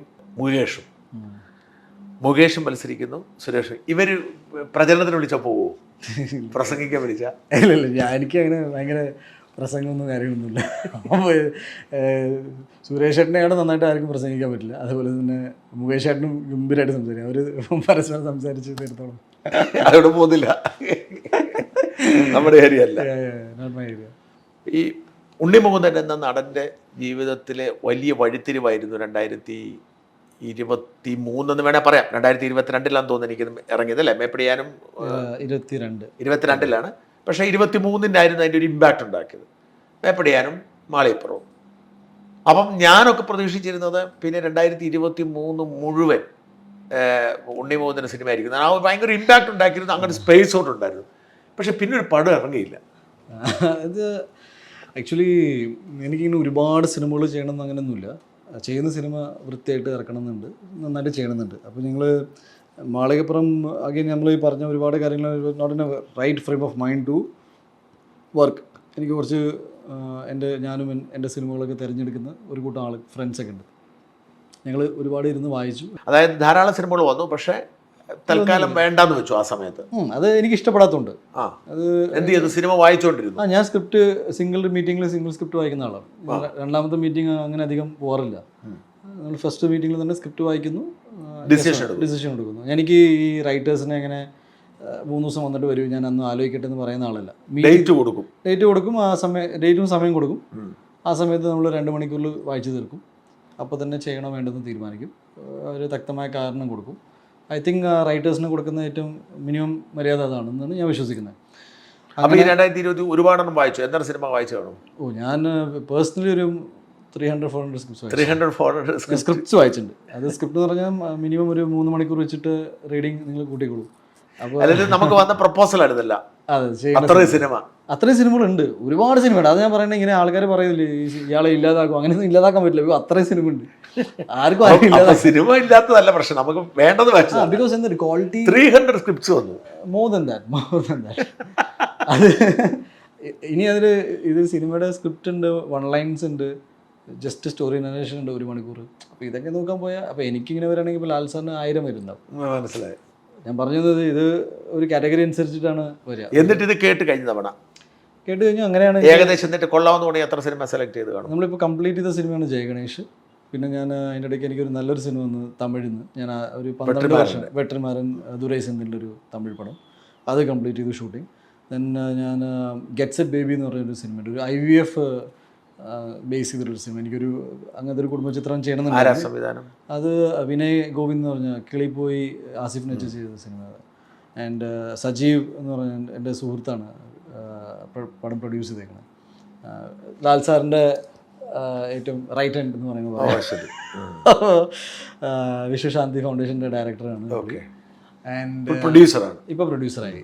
പുള്ളി ഒരു ഡിസ്ട്രിബ്യൂഷൻ അതും കഴിഞ്ഞു, അത് കംപ്ലീറ്റ് ആയി. അപ്പോൾ ഞാനിപ്പോൾ ഇമ്മീഡിയറ്റ്ലി ചെയ്തു. പിന്നെ ഞാൻ ഗന്ധർവ എന്ന് പറഞ്ഞ സിനിമ ചെയ്തുകൊണ്ടിരിക്കുകയാണ് ആക്ച്വലി. ഇപ്പോൾ 3 എണ്ണം കഴിഞ്ഞിരിക്കുക. പിന്നെ ഗന്ധർവ ഉണ്ട്, ഗന്ധർവ ജൂനിയർ എന്ന് പറഞ്ഞ സിനിമ, അതും ഏകദേശം അത് ഒരു വലിയ പ്രൊജക്റ്റാണ്. ഡ്രീം. അല്ല മറ്റേ 3 എണ്ണം ഈ 2 മാസം ഇറങ്ങുമോ? 2-3 മാസം വരാം. ഓണത്തിന് I think gets it baby ഇറങ്ങും. ജയഗണേഷ് ഇപ്പോൾ വിഷുവിനുണ്ട്. തമിഴ് പടം അവർ ഇപ്പോൾ തീരുമാനിക്കും, ഐ തിങ്ക് മാർച്ച് ഏപ്രിലിൽ തന്നെ അവർ. പിന്നെ മറ്റേ ഈ ഗന്ധർവയും വരും. ഗന്ധർവ അടുത്ത വർഷത്തേക്ക് പോകും, അടുത്ത വർഷവും. പിന്നെ ഈ വർഷം വേറെ പടം ഉണ്ടാവോ? ഞാൻ ഇപ്പോൾ മാർക്കോ എന്ന് പറഞ്ഞൊരു സിനിമ ചെയ്യുന്നുണ്ട്. അത് ഞാൻ പണ്ട് ചെയ്ത പടത്തിൻ്റെ സ്പിൻ ഓഫ് കഥാപാത്രമാണ്. അത് ആദ്യം വില്ലനായിരുന്നു, ഇപ്പോൾ ഹീറോ ആയിട്ട് വരികയാണ്. പിന്നെ ഒരു നവംബർ 9 എന്ന് പറയുന്നൊരു സിനിമ ഉണ്ട്, അതൊരു പ്രൊസീജിയറൽ ഡ്രാമ, ഒരു പോലീസ് ഓഫീസറിൻ്റെ ലൈഫാണ്. ഇങ്ങനെ ഉണ്ട്. അപ്പോൾ 5-6 സിനിമ ഈ വർഷം, 4-5 സിനിമ ഈ വർഷം ഇറങ്ങാം. അപ്പോൾ ഈ വർഷം സൂപ്പർ സ്റ്റാർ ആയിരിക്കും. വേണ്ടതാണ്, എന്തുകൊണ്ടായിക്കൂടെ. അടുത്ത വർഷത്തേക്കുള്ള പടങ്ങൾക്കും വർക്ക് തുടങ്ങി. പടങ്ങൾ ഇങ്ങനെ നടക്കുന്നുണ്ട്. അതിങ്ങനെ ഈ നേരത്തെ മറ്റേ ആക്ച്വലി ഈ ഒരു വർഷം നമ്മളിങ്ങനെ ഞാൻ വിശ്വസിക്കുന്നതൊക്കെ നല്ല സിനിമകളായിരിക്കും എന്ന്, അതെൻ്റെ ഒരു വിശ്വാസമാണ്. നല്ല ടീമുണ്ട്, മിടുക്കന്മാരായ ടെക്നീഷ്യൻസ് എൻ്റെ കൂടെ ഉണ്ട്. സോ ഈ റീഡിങ് ഈസ് മോർ ഇമ്പോർട്ടൻറ്റ്. ഇപ്പോൾ ഞാൻ ഒരു വർഷം സമയം എടുത്തിട്ട് റീഡിങ്ങിന് ചിലവാക്കി എന്ന് പറഞ്ഞ് പറയാം. പക്ഷേ അതൊരു നല്ല ഇൻവെസ്റ്റ്മെൻ്റ് ആണ്. ഇത് പ്രൊഡക്ഷൻ ഉണ്ണിമൂന്തൻ ഫിലിംസിൻ്റെ കുറച്ച് ഇല്ലാത്ത സിനിമകളുണ്ട്. ഡിസ്ട്രിബ്യൂഷനിൽ ഇപ്പോൾ നമ്മൾ വന്നിട്ടുണ്ട്. ഞാൻ വിശ്വസിക്കുന്നത് ഇപ്പോൾ ഈ സിനിമ ആഗ്രഹിക്കുന്ന ചെറുപ്പക്കാരുണ്ടാവില്ലേ, എനിക്ക് അവരോട് പറയാനുള്ള ഇത്രയേ ഉള്ളൂ. ഇപ്പോൾ ഉണ്ണിമൂന്നിനെ കുറിച്ച് കേട്ടു, ഇങ്ങനെ നല്ലതും ചീത്തയും എല്ലാം കേൾക്കുന്നുണ്ട്. If you have the right attitude ലൈഫിൽ, ദാറ്റ് ഈസ് ഷോർട്ട് കട്ട്സ്, പേടി അല്ലെങ്കിൽ ഇങ്ങനെ അങ്ങനെ ക്യാമ്പിങ്, ഇതൊന്നും ഇല്ലെങ്കിലും നിങ്ങൾ വിചാരിക്കുന്ന പോലെ നിങ്ങൾക്ക് ജീവിക്കാൻ പറ്റും എന്ന് വിശ്വസിക്കുന്ന ആളാണ് ഞാനത് തെളിയിച്ചിരിക്കും. ഇതിപ്പോൾ നമ്മളിങ്ങനെ എൻ്റെ ലൈഫിൻ്റെ ഒരു പ്രധാനപ്പെട്ട ഒരു പോയിന്റിലാണ്. ഇനി ഒരു 20 years അപ്പുറത്ത് I will prove it that നിങ്ങൾക്ക് വലിയ മാറ്റങ്ങൾ വരാതെ തന്നെ നിങ്ങൾക്ക് ഇഷ്ടമുള്ള രീതിയിൽ നിങ്ങളുടെ ജീവിതം മുന്നോട്ട് കൊണ്ടുപോകാം. അതിൽ ഇന്നത് ചെയ്താൽ അല്ലെങ്കിൽ ഒരു വലിയൊരു ടീം ഓഫ് ആൾക്കാർ നിങ്ങൾക്ക് എതിരാണ്, നിങ്ങളുടെ സിനിമ അല്ലെങ്കിൽ നിങ്ങൾ വിചാരിക്കുന്ന രീതിയിൽ നിങ്ങൾക്ക് വർക്ക് ചെയ്യാൻ പറ്റുന്നില്ല. അപ്പോൾ ചില ആൾക്കാർ പറയുന്ന കൺസേൺസ്, ഇങ്ങനെ ചെയ്താൽ സിനിമ ഇല്ലാതാവും, അങ്ങനെ ചെയ്താൽ നിങ്ങളുടെ വർക്ക് എത്തിക്സുമാണ്. ചിലപ്പോൾ ഡിലേ ആവും, ഒരാളുടെ ലൈഫിൽ ഒരു സക്സസ് കുറച്ച് ഡിലേഡ് ആവും, ബട്ട് കനോട്ട് ബി ഡിനൈഡ്. ഞാൻ വിശ്വസിക്കുന്നത് അങ്ങനെയാണ്. ഒരു പൂർണ്ണമായിട്ട് നിങ്ങളുടെ ലൈഫിൽ നടക്കേണ്ട, നമ്മൾ ദൈവം എന്നുള്ളത്, നമ്മൾ സാധാരണ മനുഷ്യന്മാരാണ് എല്ലാവരും. പിന്നെ ഈ സംഭവം എങ്ങനെയാണെന്ന് വെച്ചാൽ ഒരു വ്യക്തിയോടല്ലല്ലോ പേടി, ഒരു ആ പൊസിഷൻ ആൻഡ് ആ ഒരു പൊസിഷനെയാണല്ലോ നമ്മളെല്ലാവരും പേടിക്കുന്നത്. ഇന്ന പോലീസ് ഓഫീസറിനല്ല, പോലീസ് ഓഫീസറിൻ്റെ പൊസിഷനാണ് നമ്മൾ പേടിക്കുക. ഈ ശാന്തിവള ദിനേശിൻ്റെ പ്രശ്നം ഉണ്ടായത് വാസ്തവത്തിൽ കഥ തിരസ്കരിച്ചതുകൊണ്ടാണല്ലോ. അത്തരത്തിൽ ഈ തിരസ്കാരം ഒരു ശത്രുതയ്ക്ക് കാരണമാവാൻ അത്തരം സാഹചര്യം ഇല്ല, അത്ര ഇമ്മച്യൂറായിട്ട് എല്ലാവരും പെരുമാറാറില്ല. അത് ഒരു പോയിന്റിൽ ദേഷ്യം ഉണ്ടാവും, പിണങ്ങും ചില ആൾക്കാർ. ബിക്കോസ് അവർ പെട്ടെന്ന് എഴുതുന്ന ഒരു ചിലപ്പോൾ 5-8 മാസം കൊണ്ട് ഉണ്ടാക്കിയ കഥയായിരിക്കും നമ്മൾ 2 മണിക്കൂറിൽ നോ എന്ന് പറയുന്നത്. ഞാൻ അത് മനസ്സിൽ വെച്ചിട്ടാണ് സംസാരിക്കുന്നത് എപ്പോഴും. അപ്പോൾ ഐ ലൈക്ക് ടു കീപ്. ചിലപ്പോൾ അവർക്ക് എന്നോട് ആ സമയത്ത് ദേഷ്യം തോന്നുവാണെങ്കിൽ ജസ്റ്റിഫൈഡ് ആണ്, ഓക്കെ ദേഷ്യം തോന്നാം, കാണിക്കരുത്. അനുഭവമായിട്ടുണ്ട് നോ പറഞ്ഞതിനകത്ത്. പിന്നെ എന്നെ അങ്ങനെ അത് ഒബ്വിയസ് ആണെന്ന് വിശ്വസിച്ചിരിക്കുമ്പോൾ എനിക്ക് കുഴപ്പമൊന്നുമില്ല. പക്ഷേ അത് മോശപ്പെട്ട രീതിയിൽ കാണിക്കരുത്. അത് അവർ പാലിക്കേണ്ട കാര്യം എന്ന് വെച്ചാൽ, ഇപ്പോൾ ഞാൻ പറയട്ടെ, ഒരു നടൻ ഭയങ്കര വേഴ്സറ്റൈൽ ആവണമെന്ന് നമ്മളെപ്പോഴും സംസാരിക്കും അല്ലേ, പല പല ടൈപ്പ് ഓഫ് കഥാപാത്രങ്ങൾ ചെയ്യുന്നത്. അപ്പോൾ ഒരു ഡയറക്ടറും അങ്ങനെ ആയിരിക്കണമെന്ന് ഞാൻ വിശ്വസിക്കുന്നു. വേഴ്സറ്റൈൽ കഥകൾ പറയണം. അപ്പോൾ ചില ആൾക്കാർ ഒരേ ടൈപ്പ് ഓഫ് സിനിമകൾ ഇങ്ങനെ പറഞ്ഞുകൊണ്ടിരിക്കുമ്പോൾ നമ്മൾ പറയും ചേട്ടാ വേറെ മാറ്റി ചെയ്യാമെന്ന് പറയുമ്പോൾ അവർക്കത് ചിലപ്പോൾ ഇഷ്ടപ്പെടാതിരിക്കും. അത് ചിലപ്പോൾ വാക്ക് തർക്കത്തിലെത്തും. ഇപ്പം ഞാനങ്ങനെ ഉണ്ടായിട്ട് തുടക്കത്തിൽ എനിക്ക് ഒരുപാട് ഉണ്ടായിട്ടുണ്ട്. ബിക്കോസ് ഞാനത് ഇറ്റ്സ് ഫെയർ എന്ന് വിശ്വസിക്കുന്ന ആളാണ് ഞാൻ. ഒരു ആക്ടറിൻ്റെ സംവിധായകനാണോ നമ്മുടെ അടുത്ത് കഥാകാരൻ അതോ കഥാകാരൻ തന്നെ വരാറുണ്ടോ? ചില സമയത്ത് സംവിധായകൻ വരും, ചില സമയത്ത് നമ്മൾ സംവിധായകനെ കണ്ടുപിടിക്കാൻ കൊടുക്കേണ്ട സാഹചര്യം ഉണ്ടായിരുന്നില്ല. ഇപ്പോൾ എൻ്റെ ചില ഇപ്പോൾ നമുക്ക് തോന്നുകയാണെങ്കിൽ നല്ല ആളാണെന്ന് നമ്മൾ പറയും, ഇത് ചെയ്യാൻ പറ്റുമോ ഇല്ല, അങ്ങനെയൊക്കെ. പുതിയ ആൾക്കാരാണെങ്കിൽ എനിക്ക് ഏറ്റവും നല്ല സിനിമകൾ ഈ അടുത്തിട്ട് തന്നത് വിഷ്ണുമോഹൻ. ഒരു സിനിമ പാരമ്പര്യം ഇല്ല, ഒന്നുമില്ല. എനിക്കൊരു സിനിമ അങ്ങനെ ആയെന്ന് തോന്നുന്നു. ഇപ്പം ചിദംബരം എന്ന് പറയുന്ന ചിദംബരൻ അല്ല, അങ്ങനെ മറ്റേ മഞ്ഞുമേൽ ബോയ്സ് ചെയ്തിരിക്കുന്നത്. പുള്ളി അതിന് മുന്നേ ജാനമൻ പടം ചെയ്തിട്ടുണ്ട്. ആൻഡ് അഗൈൻ ഇങ്ങനെ ചെറുപ്പക്കാർ വന്നുകൊണ്ട് ഈ ഒരു ട്രാൻസിഷൻ ഫേസ് ആണ് സിനിമയുടെ. എപ്പോഴും അങ്ങനെയാണ്, നല്ല നല്ല സിനിമകൾ വരും. ആൻഡ് പിന്നെ സിനിമയ്ക്ക് അങ്ങനെ ഒരു ക്വാളിഫിക്കേഷൻ ഒന്നുമില്ല ആർക്കും. ഒരു അതാണ് ഞാൻ പറഞ്ഞത്, സിനിമ എപ്പോഴും ആർട്ട് എപ്പോഴും സബ്ജക്റ്റീവാണ്. ഒരു പരിധിക്ക് അപ്പുറത്ത് നമുക്ക് ക്രിട്ടിസൈസ് ചെയ്യാനും പാടില്ല. ഇഷ്ടപ്പെട്ടില്ല എന്ന് പറഞ്ഞ് വിടേണ്ട കാര്യമാണ്. പിന്നെ ഒരാളുടെ ഒരു ജീവിതം പഠിക്കാൻ സിനിമ കണ്ടിട്ട് സിനിമ പഠിക്കേണ്ട കാര്യമൊന്നുമില്ല, നല്ല ജീവിതം പഠിക്കേണ്ട കാര്യമൊന്നുമില്ല. അതിന് നല്ല പുസ്തകങ്ങളുണ്ട്, നല്ല സൗഹൃദങ്ങൾ കണ്ടുപിടിക്കുക, നല്ല വ്യക്തികളുമായിട്ട് കൂട്ടുകൂടുക. Then you will have. പിന്നെ സിനിമ ലൈഫ് എന്ന് പറഞ്ഞാൽ ഒരു 10 വർഷത്തിൽ നിങ്ങളുടെ ലൈഫിൽ എന്ത് മാറ്റം ഉണ്ടായി എന്നാണ്. ഇന്നൊരാളെ പരിചയപ്പെട്ടു, നാളെ അയാളുടെ ഏറ്റവും ബെസ്റ്റ് നമുക്ക് കിട്ടണമെന്ന് ഒരു പ്രോസസ്സാണെന്ന് ഞാൻ വിശ്വസിക്കുന്നത്. അതുപോലെ സിനിമ അങ്ങനെയാണ്. ഒരാൾക്കൊരു ചിന്ത വരും, അയാളത് എഴുതും, കഥയാവും, തിരക്കഥയാവും. ഒരു നടൻ വരും, നടൻ്റെ കാഴ്ചപ്പാടിലൂടെ ആ സിനിമ സഞ്ചരിക്കും കുറച്ച് കാലം. പിന്നെ സംവിധായകൻ്റെ വരും, പ്രൊഡ്യൂസർ വരും. ക്രിയേറ്റീവ് പ്രൊഡ്യൂസർ ആണെങ്കിൽ അയാൾ പറയും, ഡിസ്ട്രിബ്യൂട്ടർ വരെ പറയും ഏത് ടൈപ്പ് പോസ്റ്ററാണ് ഈ സിനിമയ്ക്ക് നല്ലതെന്ന്. So it's a very collective എഫേർട്ടാണ്. ഒരു നടൻ ഇപ്പോൾ ഞാൻ പറഞ്ഞില്ല, ഇപ്പോൾ ഞാൻ ഉണ്ണിമൂന്നിൻ്റെ ഒരു അജണ്ട സിനിമ അങ്ങനെ പോസിബിൾ അല്ല. പോസിബിൾ അല്ലെന്ന് വെച്ചാൽ സിനിമ പാടാ എന്ന് വെച്ചാൽ ഇല്ല എന്നൊന്നും പറയുന്നില്ല. പക്ഷേ നമ്മളൊന്നും അങ്ങനത്തെ കാറ്റഗറിയിൽ നിർത്താൻ പാടില്ല. എന്ന് വെച്ചാൽ അറ്റ്ലീസ്റ്റ് ഒരാളെക്കുറിച്ച് ഇത്രയും വലിയ വലിയ ആക്ഷേപങ്ങൾ പറയുമ്പോൾ അയാൾ ആരാ, എന്താന്ന്, എവിടെ നിന്ന് വന്ന്, അയാൾക്ക് ഇതുകൊണ്ട് എന്ത് നേട്ടമുണ്ട്. എല്ലാവരും നമ്മൾ മറ്റേ പൊളിറ്റിക്സുമായിട്ട് കണക്ട് ചെയ്തിട്ട് എല്ലാ കാര്യങ്ങളും എനി ഡാം തിങ്. ഇപ്പോൾ ഞാൻ പറയുന്നത്, ഞാൻ അമ്പലത്തിൽ പോകുന്നത് പാർലമെൻറ്റിൽ പോയി ഇരിക്കാനല്ല. മനസ്സിലായി. It's very silly. അത് എനിക്കിപ്പോഴും തോന്നിയിട്ടുണ്ട്. ചില ആൾക്കാർ അതിൽ നിന്ന് മാറി നിൽക്കുന്ന തന്നെ, ഇല്ല ഞാൻ അമ്പലത്തിൽ നിന്ന് പോലെ ഞാൻ സംഗീതം മാറും എന്ന് പറയുന്ന ഒരുപാട് ആൾക്കാരുണ്ട്. So it's sad situation. ഞാൻ പറയുന്നത് ഇത് എന്തിനാണ് ഇങ്ങനെയൊക്കെ ജീവിക്കുന്നത് എനിക്ക് ചില സമയം തോന്നിയിട്ടുണ്ട്. ബിക്കോസ് എനിക്ക് പറഞ്ഞ ആൾക്കാരെ ഇറ്റ്സ് നോട്ട് വെരി കൂൾ എന്നാക്കി കളഞ്ഞു. ഇപ്പോൾ ചന്ദനം തൊട്ട് കഴിഞ്ഞാൽ നീ സംഗീതം എന്ന് പറയും. എനിക്കറിയാം എൻ്റെ എത്രയോ ഫ്രണ്ട്സ് ഇങ്ങനെ എനിക്ക് സങ്കടം തോന്നിയിട്ടുണ്ട്. ഇങ്ങനെയൊക്കെ ആയപ്പോലെ സൊസൈറ്റിയുടെ ഒരു spacing. You should be proud of who you are. അത് വെച്ചിട്ട് നിങ്ങൾ പൊളിറ്റിക്സ് സംസാരിക്കും എന്ന് വെച്ചാൽ നിങ്ങൾ ആൾക്കാരെ കൊല്ലാനോ തല്ലാണെന്നല്ല. You can always be very fair and talk sense. എനിക്കത് പോസിബിൾ അല്ല. അതുകൊണ്ട് ഞാൻ ചില കാര്യങ്ങൾ ഇപ്പോൾ എൻ്റെ സിനിമ ഞാൻ അമ്പലത്തിൽ നിന്ന് ഇറങ്ങിയപ്പോൾ അത് ഇഷ്യൂ ആയി, അവിടെ പോയി. അങ്ങനെയൊന്നും ഞാൻ എത്രയോ സിനിമയിൽ ഞാൻ അങ്ങനെയാണെങ്കിൽ കേൾഡൻ 10 എന്ന് പറയുന്ന സിനിമ ഞാൻ മലപ്പുറം ബേസ്ഡ് ഒരു മുസ്ലിം കഥാപാത്രം ചെയ്തിട്ടുണ്ട്. അതൊന്നും നിങ്ങൾക്ക് വിഷയമില്ലല്ലോ. ഞാൻ ഇതിന് മുന്നേയും സിനിമകൾ ചെയ്തിട്ടുണ്ട്. അപ്പോൾ നമ്മൾ നിൽക്കുമ്പോൾ മാത്രം ഹിന്ദു നായകൻ, മുസ്ലിം അത് വെരി സാഡ്. ഈ ജയഗണേഷിലേക്ക് വരാം. ജയഗണേഷ് എന്ന് പറയുന്ന സിനിമ സെലക്ട് ചെയ്യുന്ന ഏതൊരു സാഹചര്യത്തിലാണ്? നല്ലൊരു കഥയാണ്, നല്ല കഥയാണ്. ജയഗണേഷ് എന്ന് കേൾക്കുമ്പം പെട്ടെന്ന് തോന്നുന്ന ഒരു ഭക്തി സിനിമയാണ്. നല്ല പശ്ചാത്തലം ഉണ്ടോ ഇല്ലെന്ന് ഞാൻ എന്തായാലും അത് ഇനി സിനിമ ഇറങ്ങിയിട്ട്, ബിക്കോസ് അതിനെക്കുറിച്ച് ഒരുപാട് ചർച്ചകൾ വന്നിട്ടുണ്ട്. അപ്പോൾ ഞാൻ ഈ ചർച്ച ചെയ്ത ആൾക്കാർക്ക് അത് കാണാനുള്ളൊരു അവസരം ഞാൻ ഇല്ലാതാക്കരുത്. ഞാനിപ്പോൾ മറുപടി പറഞ്ഞു കഴിഞ്ഞാൽ കറക്റ്റ് അങ്ങനെ അത് വേണ്ട. എന്തായാലും സിനിമ കാണും. എന്തായാലും കാണാതെ ഇത്രയും പറഞ്ഞല്ലോ. ഇത് കണ്ടു കഴിഞ്ഞാൽ നിങ്ങളുടെ അഭിപ്രായം എന്താണെന്ന് കൂടി ഒന്ന് അറിയിക്കണമെന്ന്. എനിക്കത് അവരുടെ അഭിപ്രായം ഞാൻ വാല്യൂ ചെയ്യുന്നില്ല. Because too early and too quick to judge. അത് ഒരു സിനിമയെ മോശപ്പെട്ട രീതിയിൽ തന്നെ ബാധിക്കുന്നുണ്ട്. അതില്ലാന്നൊന്നും ഞാൻ പറയുന്നില്ല, ചെറിയ രീതിയിൽ. പക്ഷേ ഒരു സിനിമ നല്ല കഥയായതുകൊണ്ട് മാത്രം എടുത്ത സിനിമയാണ്. അതിൽ അതെങ്ങനെ എത്തപ്പെട്ട ഒരു കഥാകാരൻ അതെങ്ങനെ എത്തുന്നത് മുന്നിൻ്റെ അടുത്ത് ഒരു ഭാഗ്യം എന്ന് പറയാം. ഒരാൾക്ക് തോന്നുവാണ്. കഥാകാരനാണോ സംവിധായകനാണോ എത്തുന്നത്? സംവിധായകനും തിരക്കഥാകൃത്തും ഒരേ ആളാണ്, രഞ്ജിത് ശങ്കർ. ഓക്കെ. പുള്ളിയുടെ I think one of the best writings ആണ് എനിക്ക്, എൻ്റെ കാഴ്ചപ്പാടിൽ. ചിലപ്പോൾ പുള്ളിക്ക് ചിലപ്പോൾ പുള്ളി ഇപ്പോൾ ഇല്ല എൻ്റെ ഏറ്റവും ബെസ്റ്റ് ഇനി വരാൻ പോകുന്നതെന്ന് പറഞ്ഞാൽ, പക്ഷെ എനിക്ക് തോന്നുന്നു ഇപ്പോൾ അത് ഏറ്റവും ഉണ്ണിയെ വന്ന് അപ്രോച്ച് ചെയ്തു, ഡയറക്റ്റ്ലി അപ്രോച്ച് ചെയ്തു ഇങ്ങനെ കഥ. പുള്ളി എൻ്റെ അടുത്ത് പറഞ്ഞു ഇങ്ങനെ ഒരു എൻ്റെ അടുത്ത് പണ്ടേ ഒരുപാട് കഥകൾ പറഞ്ഞിട്ടുണ്ട്, എനിക്ക് വർക്കാവാത്ത കഥകൾ പുള്ളി പറഞ്ഞിട്ടുണ്ട്. ഇത് പറഞ്ഞപ്പോൾ എനിക്ക് ഇഷ്ടപ്പെട്ടു, അത് ചെയ്യാമെന്ന് തീരുമാനിച്ചു. അപ്പം എല്ലാ പ്രൊഡക്ഷനും ഞങ്ങൾ കോ പ്രൊഡക്ഷനാണ്. പുള്ളിയുടെ ഡ്രീംസ് ആൻഡ് ബിയോണ്ട്സ് എന്ന കമ്പനി ഉണ്ട്, എൻ്റെ ഉണ്ണിമുതൻ ഫിലിംസാണ് അത് പിന്നെ ഡിസ്ട്രിബ്യൂട്ട് ചെയ്യുന്നത്. ഓക്കെ. ഇത് എത്ര കാലം എടുത്തിട്ട് ഷൂട്ടിങ്ങിന്? ഇതൊരു 2 മാസത്തോളം. 2 മാസം കൊണ്ട് കഴിയും.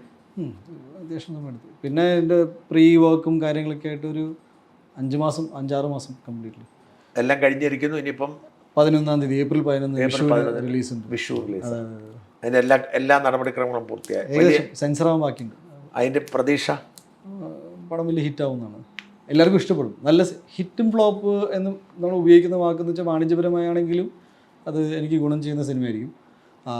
അതർവൈസ് ഒരു ക്രിയേറ്റീവ് ആസ്പെക്റ്റിൽ തന്നെ നല്ല സിനിമ ചെയ്യാൻ പറ്റിയതിലും നല്ല എനിക്ക് എൻ്റെ സങ്കടം എന്താണെന്ന് വെച്ചാൽ ഇപ്പോൾ ഇതൊരു ഭിന്നശേഷിയിൽ നിൽക്കുന്ന ഒരാളുടെ ഒരു കഥാപാത്രമാണ്. അപ്പോൾ ആ ഒരു സിനിമ കഥ കേട്ടിട്ടാണല്ലോ ദൈവം എനിക്ക് എൻ്റെ കൂട്ടത്തിൽ ഈ സമൂഹത്തിൽ നിന്ന് എൻ്റെ ഇങ്ങനെ ഈ ഒരു സ്പേസിൽ നിൽക്കുന്ന സഹോദരന്മാരുടെ ബുദ്ധിമുട്ടുകൾ എനിക്ക് മനസ്സിലായത്. അതൊരു എനിക്കൊരു ഭയങ്കര വിഷമമായി. ബിക്കോസ് നമുക്ക് I should have been more concerned. I mean സൊസൈറ്റിയിൽ ഞാൻ ഇങ്ങനെ ഫുൾ ടൈം പടത്തിൽ ഇങ്ങനെ ഇരിക്കുക കസേരയിൽ, വീൽ ചെയറിൽ. അപ്പോൾ നമ്മൾ സംസാരിക്കുന്നത് പോലും ആരും ശ്രദ്ധിക്കുന്നില്ല.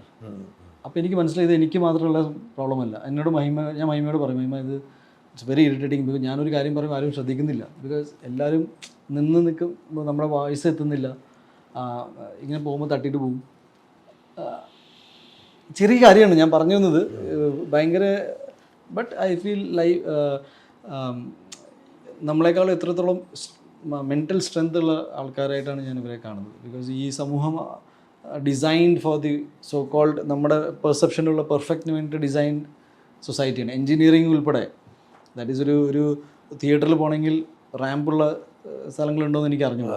ഇവിടെ കുറവ്, കേരളത്തിൽ ഫ്രണ്ട്ലി അല്ല മൊത്തത്തിൽ. ഞാൻ പറയുന്നത് ഇന്ത്യയിൽ തന്നെ പറയാം വളരെ ഫ്രണ്ട്ലി. പക്ഷേ എൻജിനീയറിംഗ് ഉൾപ്പെടെ ഒരു പെർഫെക്റ്റ് സ്പേസിന് വേണ്ടിയിട്ടാണ് ചെയ്തേക്കുന്നത്. അപ്പോൾ ഈ ചെറിയൊരു, ഞാൻ ഇംപെർഫെക്ഷൻ എന്ന് പറയില്ല, ഈ സ്പെഷ്യലി ഏബിൾഡ് ആൾക്കാർക്ക് സഞ്ചരിക്കാനും നിൽക്കാനും അല്ലെങ്കിൽ ലൈഫ് നോർമലായിട്ട് എൻജോയ് ചെയ്യാനും അങ്ങനെ. ഇപ്പം ഞാനിപ്പോൾ കാലിക്കറ്റ് ഇപ്പോൾ ബീച്ച് സൈഡിൽ കുറച്ചിങ്ങനെ ഉള്ളിലേക്ക് കയറാൻ റാമ്പ് പോലെ വന്നിട്ടുണ്ട്. ഐ തിങ്ക് മുരളി തുമ്മാരകുടി എന്ന് പറയുന്ന ഒരു അദ്ദേഹമൊക്കെ ഇതിന് വേണ്ടി ക്യാമ്പയിനൊക്കെ ചെയ്യുന്നുണ്ട്. പക്ഷെ അതിലും ലൈഫിൽ വിജയിച്ച ഒരുപാട് ആൾക്കാരുണ്ട്. മ്യൂസിക്കലി, ഫിസിക്കൽ ഫിറ്റ്നസ്സിൽ എനിക്കൊന്നും ചെയ്യാൻ പറ്റാത്ത ഒരുപാട് കാര്യങ്ങൾ ചെയ്യുന്നുണ്ട്. സോ എൻ്റെ ശ്രദ്ധ അതിലേക്ക് ലേറ്റായിട്ട് വന്നു. ബട്ട് ഡെഫിനറ്റ്ലി ഇതൊരു സിനിമ ചെയ്തതുകൊണ്ട് ഞാൻ സംസാരിക്കുന്നതല്ല, എൻ്റെ ജീവിതത്തിൽ ഒരു പോയിന്റിൽ I think I will implement. എന്നെ കൊണ്ട് പറ്റാവുന്നത് ഒരു പോസിറ്റീവായ രീതിയിൽ ഞാനത് അവരെ ഒന്ന് സമീപിക്കും. ഈ മുടി ഇങ്ങനെ തന്നെ തുടരാനാണോ പ്ലാൻ? ഇല്ല, ഈ പടം കഴിഞ്ഞ വെട്ടികളയും. അടുത്തുള്ള പോലീസാണ്. അപ്പോൾ ഈ നീണ്ട മുടി വെച്ചപ്പോൾ കുറച്ച് പേർക്ക് ഇഷ്ടപ്പെട്ടു. അപ്പോൾ എൻ്റെ ഡയറക്ടേഴ്സാണ് നമ്മളോട് പറയുന്നത്, ഉണ്ണി ഇത് ഈ റോളിന് ഇത് പറ്റും, ഈ റോളിന് ഒരു ആക്ഷൻ പടം ചെയ്യുമ്പോൾ അതിങ്ങനെ ആയിരിക്കും. അപ്പോൾ പുറമേ നിന്ന് നോക്കുമ്പോൾ താടി മുടി വെട്ടാണ്ട് ഇവനിങ്ങനെ നടക്കുന്നുള്ളൂ കുറേ ആയിട്ട്. ബട്ട് ഇത് ഞാനല്ല തീരുമാനിക്കുന്നത്, ഒരു നടനല്ല സത്യത്തിൽ അയാളുടെ ലുക്ക് തീരുമാനിക്കുക. അത് സിനിമയെക്കുറിച്ചും അല്ലെങ്കിൽ സിനിമ ഡീറ്റെയിലിനെ കുറിച്ചും അറിയാത്ത ഒരുപാട് ആൾക്കാർ കമൻറ്റ് പറയുമ്പോൾ നമുക്ക് ഇത് എപ്പോഴേക്കൊക്കെ പോയിട്ട് പറയണം. പിന്നെ പേഴ്സണലി എനിക്കിങ്ങനെ താടി വെച്ച് നടക്കാനാണ് ഇഷ്ടം. എനിക്ക് ഇടയ്ക്കിടയ്ക്ക് ഷേവ് ചെയ്യാൻ ബുദ്ധിമുട്ടുള്ള ഒരാളാണ്. അപ്പോൾ താടി വേണ്ടെന്ന് പറഞ്ഞാൽ താടി പഠിച്ചു കളയും, അത്ര. ഇങ്ങനെ ഫിറ്റായിട്ട് നിൽക്കുന്നത് എങ്ങനെ ഇപ്പോഴും ജിമ്മിലൊക്കെ? അത് എൻ്റെ 60-ാം വയസ്സിൽ ചേട്ടൻ ഇങ്ങനെയൊക്കെ തന്നെ ആയിരിക്കും. അതെ, കുറച്ചുകൂടി മെച്ചപ്പെടും. ഞാൻ കുറച്ചുകൂടി ന്യൂട്രീഷനെ കുറിച്ചൊക്കെ കൂടുതൽ പഠിച്ചുകൊണ്ടിരിക്കുകയാണ്. ദാറ്റ് ഈസ് ഏതൊക്കെ ഭക്ഷണം കഴിച്ചാലാണ് നമുക്ക് കൂടുതൽ ബെറ്റർ, അതും കൂടി ഉണ്ടല്ലോ. പണ്ടത്തെ പോലെ ഇപ്പോൾ അധികം ഭക്ഷണം അങ്ങനെ കഴിക്കാറില്ല. അപ്പോൾ കുറച്ചുകൂടി പഠിച്ച് വരികയാണ്. ഐ തിങ്ക് നല്ല ആരോഗ്യം ഉണ്ടെങ്കിൽ നല്ല ചിന്തകൾ വരും. നല്ല ചിന്തകളുണ്ടെങ്കിൽ വലിയ ബുദ്ധിമുട്ടൊന്നും ഉണ്ടാവില്ല എന്ന് വിചാരിക്കുന്നു. ഈ മേപ്പടിയാനിലെ ശാരീരിക പ്രത്യേകതയിൽ നിന്ന് തിരിച്ചെത്താൻ വേണ്ടി എത്ര കാലം എടുത്തു? എനിക്കൊരു 6 മാസം എടുത്തിട്ടുണ്ടായിരുന്നു. അപ്പം അത് ഭയങ്കര ബുദ്ധിമുട്ടാണ്. എനിക്ക് നടുവേദന വന്നത് ലൈഫിൽ ആദ്യമായിട്ട് അപ്പോഴാണ്. ഈ വയറിങ്ങനെ ചാടിയിട്ട് നടുവേദന വന്നിട്ടുണ്ടായിരുന്നു. അപ്പോൾ ഞാൻ തീരുമാനിച്ചു ഇനി ഒരിക്കലും ഈ ഒരു അതൊരു അവസ്ഥ പാഠമായി അല്ലേ? ശരീരം നമ്മൾ ശ്രദ്ധിച്ചിരിക്കണം. അതെങ്ങനെ വയറാക്കിയെടുത്ത് എങ്ങനെ? ഊണയിച്ച് ഞാൻ പക്ഷേ ആർമാദിച്ചു, അത് വേറെ കാര്യം. പക്ഷേ ഞാൻ ഇങ്ങനെ ഈ പക്ഷെ അത് അതുവരെ സേവ് ചെയ്ത് ആരോഗ്യത്തെ ബാധിച്ചില്ലേ? ബാധിച്ചു. എനിക്കൊരു 3 മാസം എടുത്ത് വണ്ണം വയ്ക്കാൻ തന്നെ. അത്രയും ഫിറ്റായിരുന്നു ആ സമയത്ത്. പക്ഷേ 3 മാസം കഴിഞ്ഞപ്പോൾ പിന്നെ വണ്ണം ഇങ്ങനെ കൂടാൻ തുടങ്ങി. പിന്നെ കോവിഡ് വന്നപ്പോൾ കുറച്ചും കൂടി എളുപ്പമായി. പിന്നെ വീട്ടിലധികം തന്നെ ഇരിക്കുകയായിരുന്നു, അങ്ങനെയൊക്കെ ആയിട്ട്. കോവിഡ് കാലം എൻജോയ് ചെയ്തു. എന്ന് വെച്ചാൽ ഞാൻ അമ്മയുടെ കയ്യിൽ നിന്ന് ഫുഡ് ഒരുപാട് കഴിച്ചു. എന്ന് വെച്ചാൽ പക്ഷേ വീട്ടിലെ ആഹാരം കഴിച്ചിട്ടാണ് വണ്ണം കൂട്ടിയത്. അപ്പോഴും മോശപ്പെട്ട ആഹാരമല്ല കഴിച്ചത്. ഇപ്പോൾ ബർഗർ, പിസ്സ, കൊക്കക്കോള പോലത്തെ അല്ലെങ്കിൽ ഈ ഷുഗർ ഡ്രിങ്ക്സൊക്കെ ഞാൻ 10-20 വർഷമായി കുടിച്ചിട്ട്. അപ്പം ഞാൻ ഈ നാടൻ പലഹാരങ്ങൾ, പിന്നെ വണ്ണം കുറച്ചെടുത്ത് എങ്ങനെ? എക്സസൈസും പിന്നെ കൺട്രോൾഡ് ഫുഡും. നല്ല കഴിക്കാതിരിക്കില്ല, കഴിക്കും, ഒരുപാട് ഫുഡ് കഴിക്കും ഞാൻ. പക്ഷേ ഈ ഓയിലും അങ്ങനെ കുറേ. ഈ തടി കുറയ്ക്കാനുള്ള ഉപദേശം എന്ന് പറഞ്ഞ ആളുകൾക്ക് താല്പര്യമുണ്ടോ? ഈ വയറൊക്കെ ഇത്രയും കുറച്ച സ്ഥിതിക്ക് ഭക്ഷണത്തിൽ എങ്ങനെ, ഏത് ടൈമിങ്ങിനും വല്ലതും ഉണ്ടോ? ഫസ്റ്റ് ഓഫ് ഓൾ കറക്റ്റ് സമയത്ത് കുറച്ച് രാവിലെ എണീക്കുവാണെങ്കിൽ ഞാനങ്ങനെ രാവിലെ എണീറ്റ് ഒന്ന് നടക്കാനോ അല്ലെങ്കിൽ കുറച്ചൊരു വ്യായാമം നിങ്ങൾക്ക് പറ്റാവുന്ന രീതിയിൽ തുടങ്ങുക. ആൻഡ് ദെൻ ഗ്രാജുവലി ചെയ്തപ്പോൾ ഇന്ന് നമ്മളൊരു 5 മിനിറ്റാണ് നടന്നെങ്കിൽ നാളെ ഒരു 6 മിനിറ്റ് ആക്കുക. Every day challenge your self. ഒരിക്കലും ഒരേ സ്ഥലത്ത് നിൽക്കല്ലേ, ജസ്റ്റ് കീപ് മൂവിങ്. പിന്നെ ഭക്ഷണത്തിൻ്റെ കാര്യത്തിലാണെങ്കിലും നമ്മളൊരു കാര്യം തീരുമാനിച്ചു കഴിഞ്ഞാൽ പിന്നെ അത് ഇനിയിപ്പോൾ ആര് പറഞ്ഞാലും മാറ്റരുത്. ഇപ്പം എൻ്റെ അടുത്ത് എപ്പോഴും പറഞ്ഞാൽ അത് എങ്ങനെ പറ്റും, ഞാൻ ജോലിക്ക് പോവാണ്, അപ്പോൾ എൻ്റെ ഫ്രണ്ട് ഇങ്ങനെ പറഞ്ഞു, ഫ്രണ്ടിൻ്റെ ബർത്ത്ഡേ ആയി, അവർ നിർബന്ധിച്ചു, അമ്മായി വന്നപ്പോൾ ഇങ്ങനെ പറഞ്ഞു, ഇങ്ങനെ ചെയ്തു. യു ഷുഡ് നോട്ട്, അത് മെൻറ്റൽ സ്ട്രെങ്ത് എത്രത്തോളം ഉണ്ടെന്ന് മനസ്സിലാക്കണം. ബിക്കോസ് നമ്മളിത് ചെയ്യുന്നത് ഒരു നമുക്ക് വേണ്ടിയിട്ടാണ്. അത് നമ്മുടെ ആരോഗ്യം എന്ന് വെച്ചാൽ ഭയങ്കര ഇമ്പോർട്ടൻറ്റ്, ഭയങ്കര സില്ലിയായിട്ട് ആൾക്കാർ കഴിക്കുന്നത്. ഇപ്പോൾ ഈ നല്ല പ്രായത്തിൽ നിങ്ങൾ എന്ത് കഴിച്ചാലും ശരീരം കൂടെ നിൽക്കും. ഒരു 30-35 വയസ്സ് കഴിഞ്ഞാൽ ഇതെല്ലാം പതിയെ ഇങ്ങനെ കാണാൻ തുടങ്ങും. കുനിയുമ്പോൾ നടു കൊടുക്കും, പെട്ടെന്ന് ഒരു പയ്യൻ്റെ ഒപ്പം ഓടി എത്താൻ പറ്റില്ല. ഒരു 40 വയസ്സുള്ള ഒരാളുടെ ഞാനൊരു വീഡിയോ കണ്ടു, അയാളുടെ മകൻ റോഡിലേക്ക് ഇറങ്ങി, ഇയാളുടെ വണ്ണം കൂടിയതുകൊണ്ട് അയാൾക്ക് കുട്ടീനെ രക്ഷിക്കാൻ പറ്റിയില്ല. സിമ്പിൾ കാര്യങ്ങളാണ്, പക്ഷേ they don't take it seriously. Because നമ്മുടെ ലൈഫ് ടൈം എന്ന് പറഞ്ഞാൽ ഒരു 70, 80, 90 വരെ പോയാൽ ഇപ്പോൾ കാരണം ഞാൻ കുറച്ചും കൂടി ട്രോള് ചോദിച്ച് മേടിക്കാം. ഇപ്പോൾ മോദിജിയെ കുറിച്ച് പറയാം. ഞാൻ ഷെയ്ഖിൻ്റെ കൊടുത്തപ്പോൾ എനിക്ക് തോന്നുന്നു എന്നെക്കാളും കൂടുതൽ സ്ട്രോങ് കൈ പുള്ളിയുടെ ആയിരുന്നു. ഈ പ്രാണായാമം ഇതും ഒക്കെ വെറുതെ അല്ല, ഹെൽത്ത്. ഞാൻ കേട്ടത് ഒരു 2-3 മണിക്കൂറാണ് പുള്ളിയുടെ സ്ലീപ്പിംഗ് അവേഴ്സ്. അത്രയൊക്കെ മതിയാവും. അങ്ങനെ ആക്കിയെടുക്കുക. അതൊരു എക്സസൈസ്. നമ്മുടെ ബോഡി ആൻഡ് മൈൻഡ് കൺട്രോൾ വേറെയാണ്. എത്ര മണിക്കൂർ ഉറങ്ങാറുണ്ട്? 6 മണിക്കൂർ, 6-7 മണിക്കൂർ, 8 മണിക്കൂർ ഉറങ്ങണമെന്ന് ആഗ്രഹമുണ്ട്. പക്ഷേ ഞാനിപ്പോൾ 10 മണിക്ക് കിടന്നാലും 6 മണിക്ക് എണീക്കും. ഞാൻ 2 മണിക്ക് കിടന്നാലും ഞാൻ 6 മണിക്ക് എണീക്കും. അപ്പോൾ എൻ്റെ ബോഡി ക്ലോക്ക് അങ്ങനെ ആയിരിക്കും. അപ്പോൾ എനിക്ക് രാവിലെ എണീറ്റ് എന്തെങ്കിലും നടക്കുക, ഓടാൻ പോവുക അല്ലെങ്കിൽ എക്സസൈസ് ചെയ്യുക എന്ന് പറഞ്ഞാൽ എനിക്ക് നല്ലതാണ്. I feel it is good. ഞാനത് ഇതെങ്ങനെ ചെയ്യണം അങ്ങനെയൊന്നുമില്ല. എനിക്കറിയാം ഒരു 60-70 വയസ്സാകുമ്പോഴേക്കും അത്ര എളുപ്പമായിരിക്കില്ല. So for that. വൈകുന്നേരത്തെ ഭക്ഷണം എപ്പോഴാണ് കഴിക്കുന്നത്? വൈകുന്നേരത്തെ ഭക്ഷണം ഒരു 8 o'clock ആകുമ്പോഴേക്കും കഴിക്കും. 8 മണിയാകുമ്പോഴേക്കും. ഉച്ചയ്ക്ക് കഴിക്കാം. ഞാൻ ഈ അടുത്തൊരു ചോറൊക്കെ കഴിക്കുന്നുണ്ട് കുറച്ച്. ലൈഫ് ആക്ച്വലി നല്ല ഭക്ഷണം കഴിച്ച് തന്നെ എൻജോയ് ചെയ്യണം. പക്ഷേ ഞാൻ ഈ പെട്ടെന്ന് ഒരു ഡിസിപ്ലിൻ ഇല്ലാതെ ആൾക്കാർ നിൽക്കുമ്പോൾ എനിക്ക് എന്തോ പോലെ തോന്നും. ഇതൊക്കെ കുട്ടികൾ കണ്ടുപിടിക്കും. ഇതൊക്കെ നിങ്ങളുടെ വീട്ടിലെ കുട്ടികളൊക്കെ ഇപ്പോൾ അച്ഛനമ്മമാരെ ഉണ്ടാവില്ലേ, കുട്ടികളെ ഭയങ്കര ചീത്ത പറയും, പക്ഷെ അവരുടെ ലൈഫ് സ്റ്റൈൽ നോക്കുവാണെങ്കിൽ ഭയങ്കര മോശമായിരിക്കും. എനിക്ക് ഫസ്റ്റ് ഓഫ് ഓൾ ഈ വണ്ണം വെച്ച ആൾക്കാരുടെ ദേഷ്യമൊന്നുമില്ല. You can do it. അതൊരു ആളുകൾ ശ്രദ്ധിക്കും. അത് ഡിഫിക്കൽട്ടാണ്. നിങ്ങൾക്ക് വയ്യാണ്ടായി കഴിഞ്ഞാൽ നിങ്ങളുടെ അച്ഛനമ്മയ്ക്ക് ബുദ്ധിമുട്ടാവും. നിങ്ങൾക്കൊരു 35 വയസ്സാണെങ്കിൽ ആ അസ്യൂം അച്ഛന് ഒരു 60 വയസ്സുണ്ടാവും, 70 വയസ്സുണ്ടാവും. ആ 70 വയസ്സ് നിങ്ങൾക്കൊരു വിഷമമായി എന്ന് വെച്ചിട്ട് അവർക്ക് വിഷമമാവും. അപ്പോൾ ഈ വയസ്സാം കാലത്ത് അവർ ടെൻഷനിലാവും. മാത്രമല്ല നിങ്ങളുടെ വൈഫ് ആൻഡ് കുട്ടികളൊക്കെ ആണെങ്കിൽ they will be affected. So head of the family ആണെങ്കിൽ ആ ഒരു കൈൻഡ് ഓഫ് ആറ്റിറ്റ്യൂഡ് ബിൽഡ് ചെയ്ത് കഴിഞ്ഞാൽ സൊസൈറ്റി മൊത്തത്തിലൊന്ന് മാറും. ഇപ്പോൾ കോവിഡ് കഴിഞ്ഞിട്ട് ഏറ്റവും കൂടുതൽ ആൾക്കാർ ഫോക്കസ് ചെയ്യുന്നത് ഇതിനെക്കുറിച്ചൊക്കെ, ഹെൽത്തിനെ കുറിച്ച്. ഹെൽത്ത് ഇൻഡസ്ട്രി ഭയങ്കര ബൂമിംഗ് ആണ്. പുതിയ പിള്ളേരോട് ഒരു താരം എന്ന നിലയ്ക്ക് കൊടുക്കാൻ ഒരു ഉപദേശം, പിള്ളേരുടെ ജീവിതത്തെക്കുറിച്ചോ പഠനത്തെക്കുറിച്ചോ സിനിമയെക്കുറിച്ചല്ല, ഒരു കുട്ടികൾക്ക് കൊടുക്കാനുള്ള നിങ്ങളൊരു വലിയ സ്ട്രഗിൾ ചെയ്ത് ജീവിതത്തെ സക്സസ് ആയ ഒരാളാണ്. അറിയില്ല, ഐ തിങ്ക് നിങ്ങളായിട്ട് തന്നെ നിൽക്കാൻ ശ്രമിക്കുക മാക്സിമം. ബിക്കോസ് ഒരു യൂണീക്ക് പേഴ്സണാലിറ്റി ദൈവം നമുക്ക് തന്നിട്ടുണ്ട്. അതിനെ അണ്ടർ എസ്റ്റിമേറ്റ് ചെയ്യരുത്. നിങ്ങളുടെ അടുത്ത് പലരും പറയും ഉണ്ണിമുന്തിനെ പോലെ ആവും, XYZ പോലെ ആവും, അല്ലെങ്കിൽ വിജയിച്ച് നിൽക്കുന്ന ആൾക്കാരെ പോലെ ആവും, വിജയിക്കണമെങ്കിൽ ഇങ്ങനെയൊക്കെ ചെയ്യണം. അങ്ങനെയൊന്നുമില്ല. നിങ്ങളുടെ ഉള്ളിലൊരു ഗട്ട് ഫീലിംഗ് ഉണ്ടാവും. ആ ഗട്ട് ഫീലിങ്ങിനെ ഭയങ്കരമായിട്ട് റെസ്പെക്റ്റ് ചെയ്യുക. അതിന് നമ്മുടെ ഒരു സെൽഫ് ഐഡൻറ്റിറ്റി എന്താണെന്ന് തിരിച്ചറിയാനുള്ളൊരു പ്രോസസ്സുണ്ട്. അത് ഭയങ്കര ഇമ്പോർട്ടൻ്റ് ആണ്. And meanwhile I feel that there are no short cuts in life. നിങ്ങൾക്ക് കഷ്ടപ്പെട്ട് തന്നെ കിട്ടുള്ളൂ. ഈ ഏതെങ്കിലും ലെവലിൽ ആരെങ്കിലുമൊക്കെ രക്ഷപ്പെട്ടു പോയിട്ടുണ്ടെങ്കിൽ അവിടെ എവിടെയെങ്കിലും നിങ്ങൾ ചെയ്യാത്തൊരു പരിശ്രമം അയാൾ ചെയ്തിട്ടുണ്ട്. സോ ഐ ഫീൽ ആ ഒരു ഗ്രൗണ്ട് റിയാലിറ്റി ചെക്ക് ഉണ്ടല്ലോ, അതെപ്പോഴും നല്ല. പിന്നെ നിങ്ങളുടെ അമ്മയെക്കുറിച്ച് കൂടുതൽ അറിയാൻ മനസ്സിലാക്കണം. ഇപ്പോൾ എല്ലാവരെയും കുറിച്ച് അറിയാൻ നോക്കും. മറ്റേ വലിയ വലിയ റൈറ്റേഴ്സിനെ കുറിച്ച് ജീവിതം പഠിക്കും, ഫിലോസഫിക്കൽ ബുക്ക് പഠിക്കും. വീട്ടിലിരിക്കുന്ന അച്ഛനെ കുറിച്ച് ചോദിച്ചാൽ അറിയണ്ടല്ലോ, അച്ഛൻ എവിടെയാണ് ജോലി ചെയ്യുന്നത്, എങ്ങനെ പോകണം. It will inspire you some way. ഞാനത് റിയലൈസ് ചെയ്തത്. നേരിട്ട് ചോദിക്കേണ്ട, but you should try to know who are you with. നിങ്ങളുടെ ഫ്രണ്ട്സ് ആരാണ്. നിങ്ങളുടെ കൂട്ടുകാർ ഭയങ്കര ചെറിയ ചിന്താഗതിയുള്ള ആൾക്കാരാണെങ്കിൽ നിങ്ങൾക്ക് ഭയങ്കര ബുദ്ധിമുട്ടായിരിക്കും. നിങ്ങളുടെ കൂടെ എപ്പോഴും നിങ്ങളെക്കാളും മിടുക്കന്മാരായിരിക്കണം എന്ന് വിശ്വസിക്കുന്ന ആളാണ് ഞാൻ വിശ്വസിക്കുന്നത് എൻ്റെ കൂടെ എന്നെക്കാളും മിടുക്കന്മാരായ ആൾക്കാരാണ്. So that you can challenge your self. ജീവിതത്തിൽ ഇനി എന്താണ് ഒരു പ്രധാനപ്പെട്ട സ്വപ്നം നിർബന്ധമായും സാധിച്ചെടുക്കണമെന്ന് ആഗ്രഹിക്കുന്ന വാശിയുള്ള എന്തെങ്കിലും ഉണ്ടോ? ഒരുപാട് കാര്യങ്ങൾ ചേട്ടാ, ഒരുപാട് കാര്യങ്ങൾ. ഇപ്പോൾ എല്ലാം എൻ്റെ ഏറ്റവും വലിയ സങ്കടം എന്ന് ഞാൻ പറയാം, വാശി പുറത്ത് ചില കാര്യങ്ങൾ ചെയ്യാൻ തുടങ്ങി. സന്തോഷത്തോടെയും ആർത്തിയോടെയാണ് കാര്യങ്ങൾ ചെയ്യേണ്ടത്. എൻ്റെ ലൈഫിൽ വാശി കയറി പറ്റി. ഇതാണ് എൻ്റെ ഏറ്റവും വലിയ സങ്കടം. ഏതെങ്കിലും ഒന്ന് പറയാൻ പറ്റുമോ? എല്ലാം ചെയ്തെടുക്കുന്ന എല്ലാം വാശി പുറത്തായിരിക്കും. So what happens, it takes away that ഒരു എന്താ പറയുക, ഒരു ചാം, ഒരു സന്തോഷം ഉണ്ടാവില്ല.